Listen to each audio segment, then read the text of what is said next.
Hi friends, మా అమ్మాయి విజయనగరం బాస్కెట్బాల్కి వెళ్తుంది అన్నాను కదా 3 డేస్కి.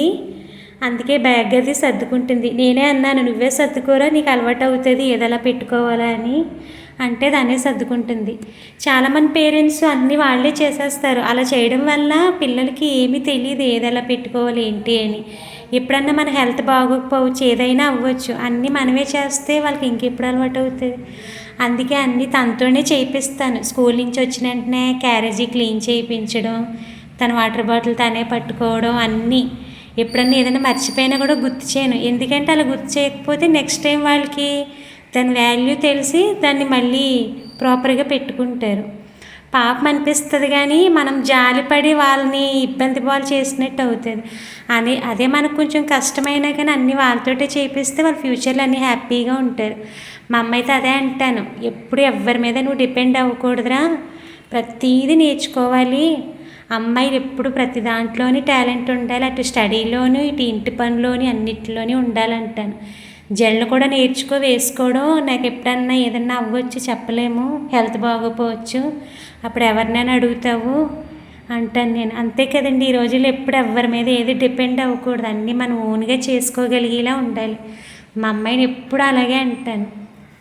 ఎక్కడికన్నా వెళ్ళినా కూడా ఒంటరిగానే పంపిస్తాను. ఆ ఒంటరిగా పంపించినప్పుడు కూడా ఎలా ఫేస్ చేయాలి ఏంటి అన్నీ చెప్తాను తనకి. నువ్వు ఒంటరిగా ఉన్నప్పుడు ఎలా ఉండాలి, పక్కన అబ్బాయిలు ఉన్నప్పుడు నువ్వు ఎలా సేవ్ చేసుకోవాలి అన్నీ చెప్తాను.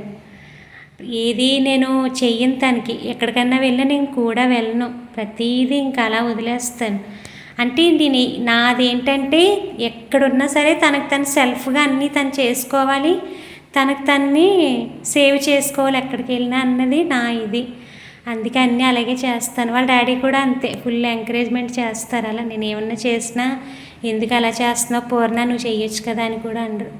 అదిగోండి పాపం రెడీ అయిపోయింది, బ్యాగ్ సర్దుకుని వెళ్తుంది కానీ నాకు పాపం అనిపిస్తుంది. అక్కడ తిందో అని. గుమ్ముని తిందు, ఇంటి దగ్గర అంటే నేను అన్నీ పక్కన కూర్చుంటాను తినమని. అక్కడ తిందు, ఫ్రెండ్స్కి ఇచ్చేయడము అలా ఏదో ఒకటి చేస్తుంది. ఇంకా వాళ్ళ డాడీ డ్రాప్ చేయడానికి వెళ్ళారు స్కూల్కి. చూసారా, తన విన్ అయి రావాలని అందరూ బ్లెస్సింగ్స్ ఇవ్వండి. ఇంకా బస్సులో ఫుల్ ఎంజాయ్ చేస్తున్నారు ఫ్రెండ్స్ అందరూ. ఇంకేంటి ఫ్రెండ్స్, నచ్చితే కనుక లైక్ చేసి షేర్ చేసి సబ్స్క్రైబ్ చేయండి ఫ్రెండ్స్. ఫుల్ ఎంజాయ్ చేస్తూ వెళ్తున్నారు. విజయనగరం దగ్గరే కదా, ఇక్కడికే ఇలా 1.5 జర్నీ అంతే. ఇది స్కూల్లో పిక్ అంతే ఫ్రెండ్స్. బాయ్.